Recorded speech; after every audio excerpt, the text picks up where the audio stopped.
Suárez tiene la palabra.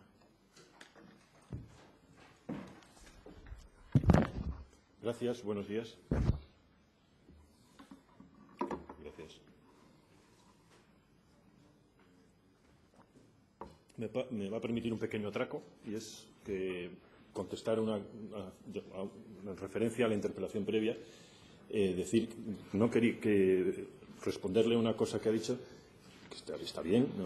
Que dice que no quiere que quede el poso de que no hay investigación en atención primaria o en especializada, porque al final viene a ser lo mismo, lo que pasa que en dos ámbitos distintos.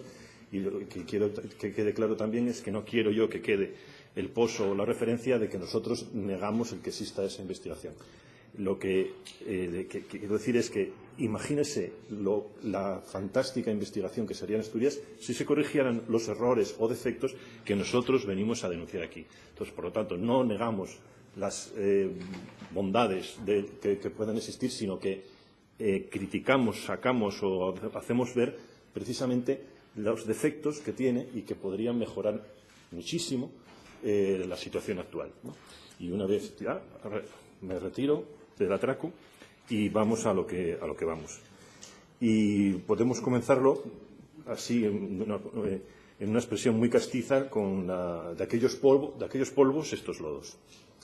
Y podríamos comenzar así esa intervención, pues quieran o no, todas las convocatorias de oferta pública de empleo en la que se hable, de las que se puede hablar en Asturias, nos lleva a una única referencia en la no OPE de 2008. Digo no OPE porque, en mi opinión, fue totalmente fallida. Es la única convocada por el SESPA en toda su existencia y ahí nos quedamos, en 16 años. Nadie puede entender por qué en los primeros años, después de las transferencias de la sanidad del Insalud al SESPA, no se convocó una oferta pública de empleo inmediatamente. En 2006 se habían convocado OPEs, ofertas públicas de empleo, en todas las categorías, en todas las comunidades circundantes y parte del extranjero. Mientras tanto, aquí teníamos en juicio a los profesionales que trabajaban en Jove y en Arriondas, que habían trabajado en Jove y en Arriondas, por quítame allá estos puntos, estos méritos. Por supuesto, el juicio se perdió y lo perdió el SESPA. Bien, ahí también teníamos a los profesionales de aquella época emigrando a Galicia y a Castilla y León, justo igual que ahora. Pero bien, eso fue el pasado. Esa es la única referencia que podemos tener en Asturias acerca de una oferta pública de empleo en sanidad. En 2008, deprisa y corriendo, se convoca por fin la oferta pública de empleo. Digo deprisa y corriendo, pues todo hace indicar que lo hicieron sobre la marcha en cuanto se dieron cuenta de lo que tendrían que pagar si no se convocaba, debido a los acuerdos con los sindicatos que se habían llegado acerca de la carrera profesional, bien, y otros asuntos, que no nos vamos a entretener en ello.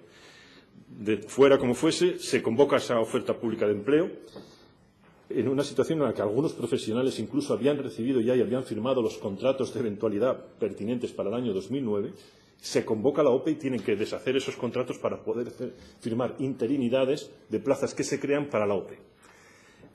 Sorpresa. La oferta pública de empleo es convocada, pues, chapuceramente, y se hizo, pues, como ya he dicho, con graves deficiencias. Una gran deficiencia que se advirtió en el momento y que nadie podía entender es por qué no se designaban las plazas que salían a oposición. Se sabía que había una serie de plazas por especialidad y nadie sabía qué plazas en realidad estaban saliendo a concurso en ese momento. Bien. Los contratados como interinos con su plazo en propiedad se quedaron con su plaza en propiedad para el resto de los siglos, como luego ocurrió. Si la convocatoria fue en diciembre de 2008, las pruebas de oposición, en una clara negligencia posterior, de diciembre de 2008 se realizan las pruebas, la oposición, el examen, en 2011, 2 años y pico después. A mí eso me parece una clarísima negligencia y muestra de la clara incapacidad del organismo que organizaba, si así se puede denominar, el fenomenal evento, ¿no? Tras 2 años de la convocatoria y sin saber qué plazas se ponían en concurso, se forman los tribunales. Llegamos a la tercera negligencia, la formación de los tribunales opositores. ¿Quién sería parte de esos tribunales? Y el gran parto de los montes, uno más, llegó. Los tribunales los formarían los jefes de los que opositaban. Cada tribunal de cada especialidad la formaría el jefe del que opositaba. Como no se sabían qué plazas iban a salir exactamente, pues se llamó a todos los jefes y con un par. La segunda cuestión a resolver era el banco, en este aspecto, era el banco de preguntas. ¿Quién elaboraría el banco de preguntas del examen? Bien, se llegó a la perfección absoluta. El jefe que examina a su propio empleado es el que pone las preguntas. La perfección absoluta. O sea, si no encontramos irregularidades en ese proceso tal, es que se iban a encontrar seguro. Porque es imposible que se dé un círculo con esa perfección tan absoluta. Aquellos, por supuesto, ocurrió lo inevitable, ¿no? Algunos opositores conocían las preguntas de antemano y así lo confirmó el Tribunal Supremo en la sentencia del Tribunal Supremo de la Sala Tercera del 23 de febrero pasado.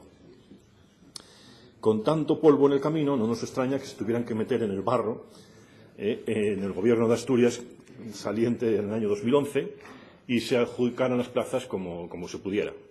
Y he de alabar que al final se pudo arreglar el tema. O sea que el Gobierno de Foro, 10 meses que tuvo, pero bueno, una cosa por lo menos se hizo bien. Bien, dejemos ya esos lodos y vamos ahora a lo que tenemos y a lo que vendrá. Y vamos a intentar centrar lo que es la situación en el momento actual.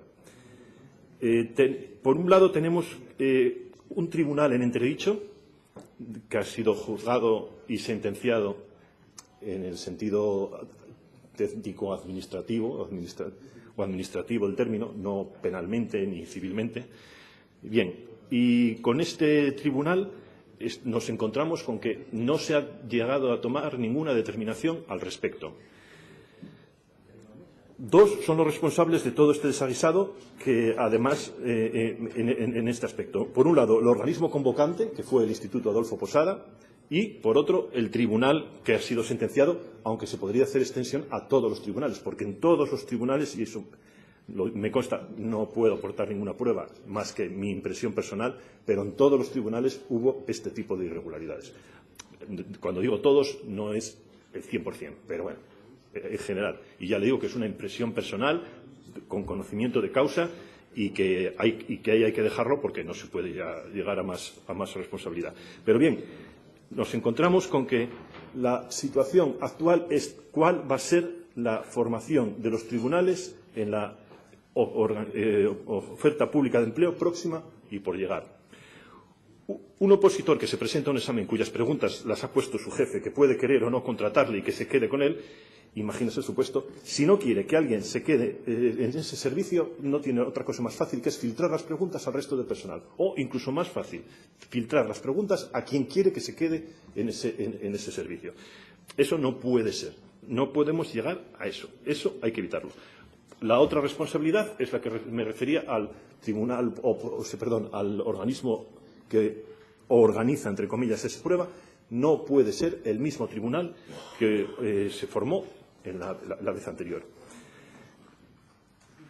En lo que tenemos y en lo que vamos a tener, las preguntas del examen que se va a hacer. No puede ocurrir lo que ocurrió la vez pasada. El banco de preguntas debe ser suficiente, variado e independiente. Se puede tomar de bancos de preguntas de otras comunidades. Se puede hacer el sistema MIR, donde el volumen de preguntas es tal que es imposible que nadie las pueda conocer totalmente.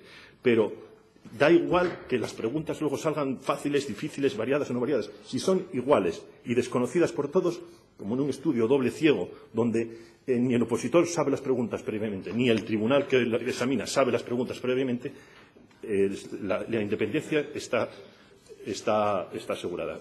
Voy terminando, señor presidente. Finalmente, el tribunal no puede poner la nota de corte. Eso tiene que hacerse científicamente con una campana de Gauss, una curva de Gauss, como se hace en todos los sitios civilizados. Voy abreviando, acortando, porque nos quedamos sin tiempo. Y finalmente, entonces, podemos dividir en tres los puntos que le quiero comentar en esta interpelación.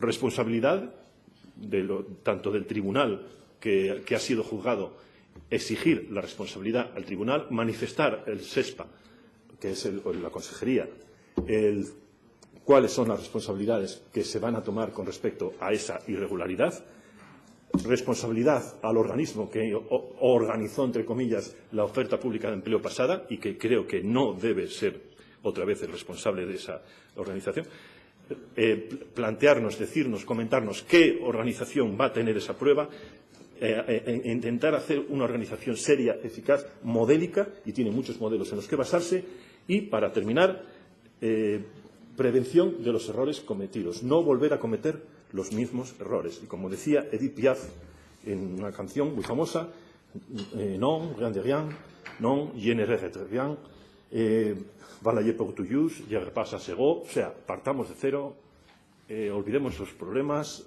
dejémonos de rollos y no volvamos a caer en lo anterior. No me da tiempo a contestar a todo lo que dice, pero bueno, bien.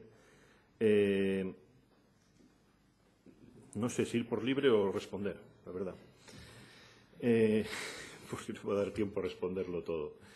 Bien, de esta interpelación quiero que queden claros, como le decía, 3 aspectos. 1, responsabilidades. No me ha aclarado las responsabilidades que se van a tomar o las acciones que se van a tomar con respecto a los hechos de irregularidades sentenciados en una sentencia del Tribunal Supremo.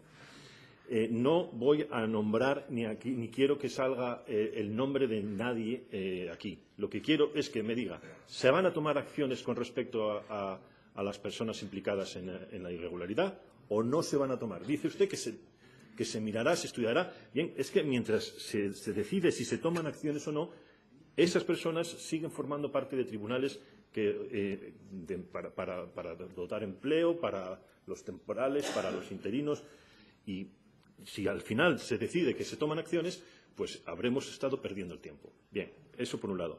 Por otro lado, les decía, responsabilidad, que tampoco me ha aclarado, del organismo que organizaba, entre comillas, estas pruebas. Bien, yo, en mi opinión personal, y aquí sí que pongo nombre, el Instituto Adolfo Posada es incompetente para desarrollar estas pruebas. A las pruebas me remito. En otras comunidades donde tenemos ejemplos, se han desarrollado por los recursos humanos, la sección de personal, el servicio de personal de la propia institución que ha organizado las pruebas de acceso a esa institución, al SESPA en este caso. Bien, no le pido ahora que me diga lo que se va a hacer exactamente, pero sí, por lo menos, como mínimo, que por favor nos diga cuándo se va a decir si se toman o no acciones, porque el tiempo corre y las prisas nos van dando. Bien, en cuanto, ya para responderle mínimamente a las cosas que usted me ha dicho ahí al final, todo deprisa y corriendo. Bien, dice a usted ahora que si que fueron hechos impredecibles, que no se podía saber, que podían haber ocurrido, porque tal, porque cual. Bien, yo se lo digo, el organismo implicado en el tema es incompetente para organizar las pruebas. Las pruebas se organizaron como se organizaron. Por lo tanto, los desastres, irregularidades eran perfectamente predecibles, como les he explicado anteriormente.